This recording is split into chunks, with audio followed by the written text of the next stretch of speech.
Hi, I'm David Tooney, the IB senior English teacher at Spring Lake High School. When the IB canceled their May tests due to the pandemic, I started rethinking the final weeks for my students.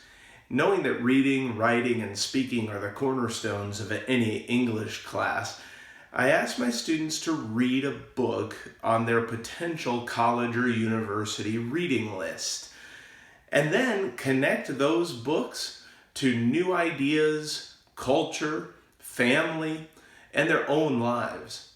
This is what they created.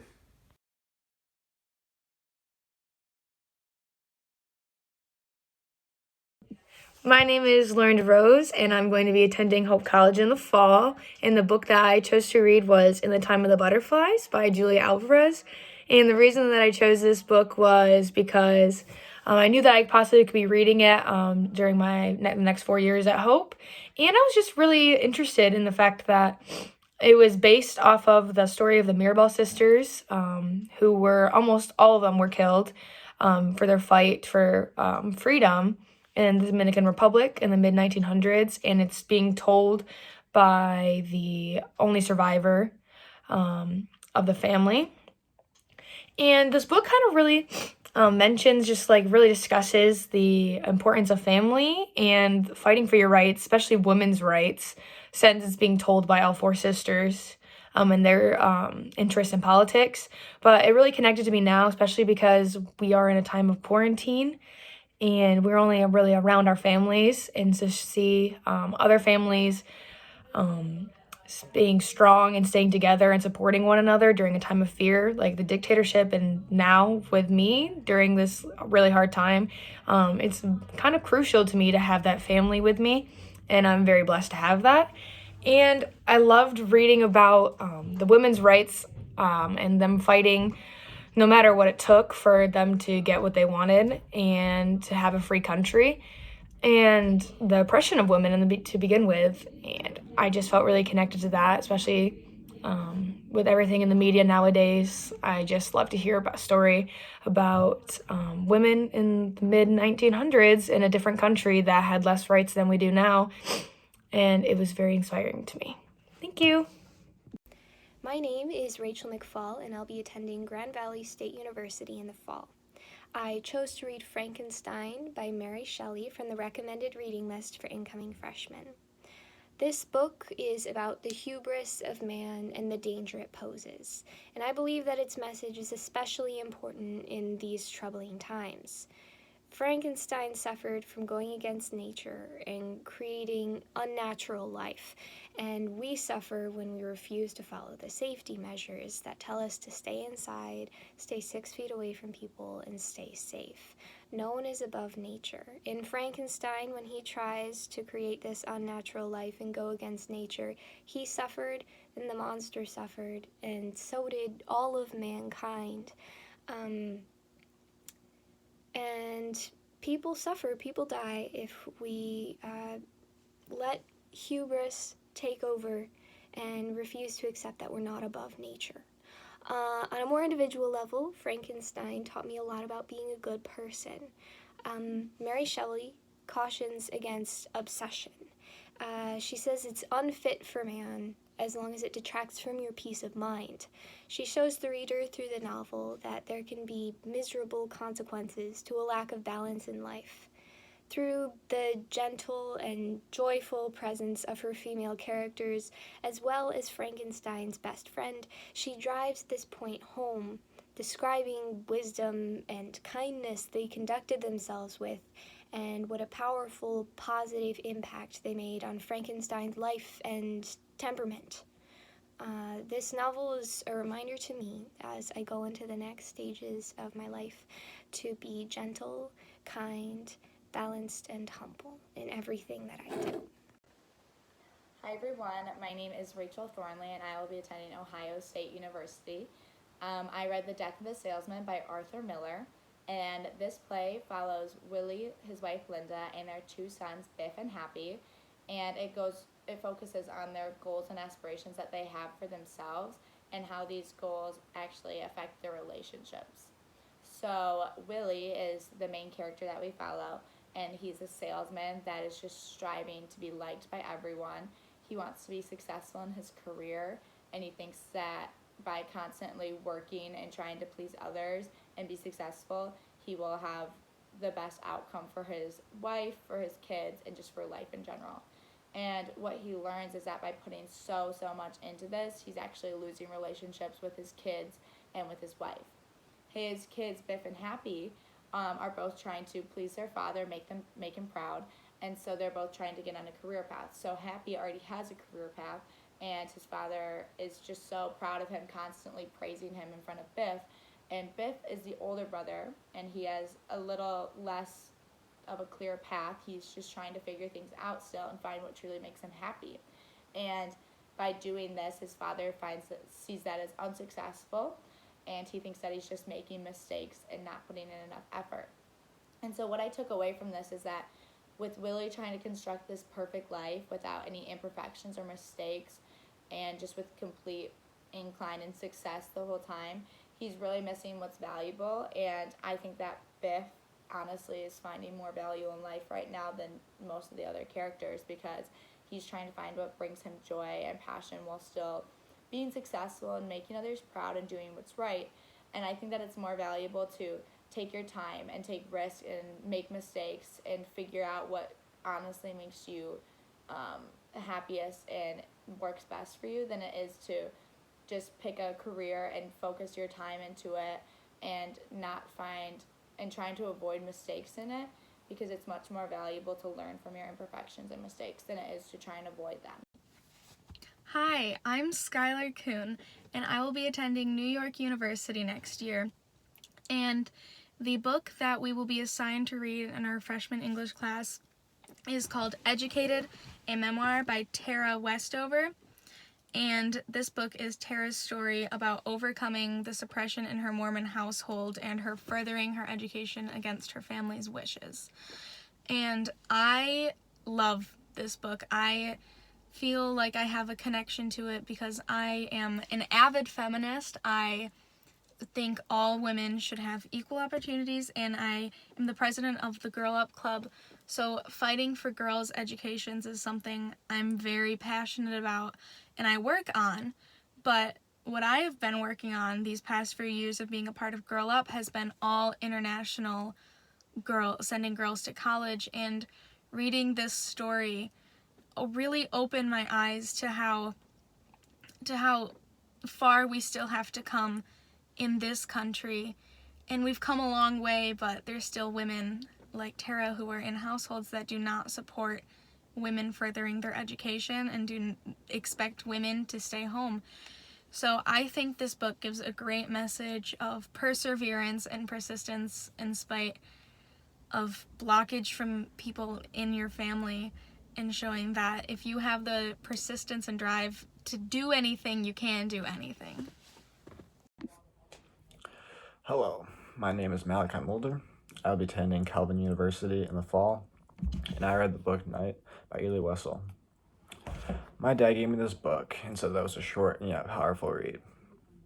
And through reading the book about Ely surviving the Holocaust, I really understood that and how this book connected to me so deeply in this COVID-19 pandemic. Throughout the book, Eli struggles with the thought of God and him just leaving his people during his awful time. And that really connected with me because of the COVID-19 pandemic, and I'm a senior in high school. I worked my butt off for 3.5 years to get to the fun point in my life, and now everything's shut down. I don't get to spend those last few months with all my friends at the school.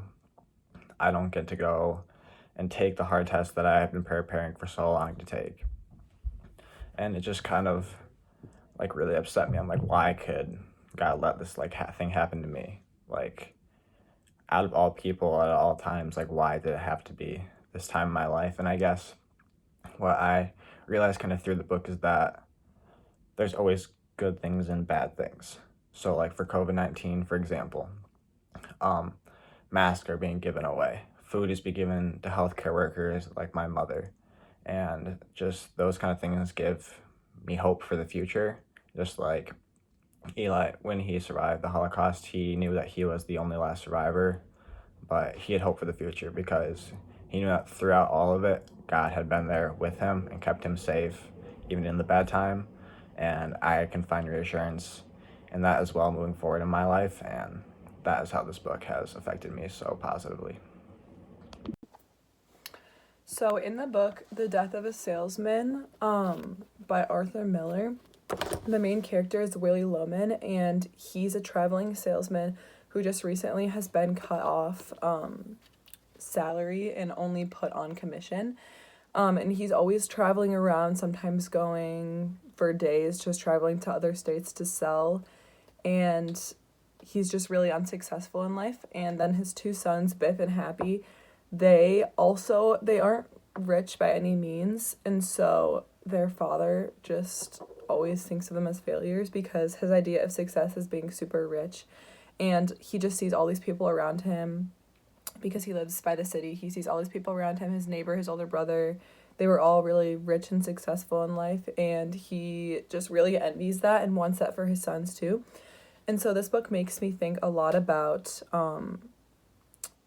just my expectations of others, because Willie always had such high expectations for his sons that he had for himself, and it eventually just wore them down and always made them feel like failures. And so this book made me realize that my expectations for myself aren't always going to be the same for other people. Like, everyone has different expectations for their life. Also, it made me think about just the business world, I guess, because I'm going to be going to the University of Michigan next year for business. And a lot of people are really competitive in the business atmosphere and just are really out to get super wealthy. And this book just made me think a lot about that because that's kind of like Willie Loman, but he's just at the bottom looking up at all the top guys who are just super wealthy and well off. And oh yeah, my name's Maggie Cooper, by the way. But yeah, this book just made me think a lot about success, expectations of others, and not holding others to such high standards, because it can really lead to your downfall and their downfall if they don't meet those expectations. Hi, my name is Phoebe Saunders, and I'm going to be attending Indiana University next fall, despite the Grand Valley sweatshirt that I have on right now. So I chose the book This Side of Paradise by F. Scott Fitzgerald, and if I'm being honest, it was really for no other reason than because I knew the author, and he wrote Great Gatsby, which we read our sophomore year, so that kind of intrigued me at first. And when I was reading the book description, it just sounded really interesting to me, and kind of when I read the description, it was about a young man who's attending Princeton and how he finds the morality within himself. And this kind of immediately intrigued me. But this book was hard to read at first because it started off a little slow, and I was constantly wondering when I was going to be shown about how to navigate my morals throughout college by none other than the famous author F. Scott Fitzgerald.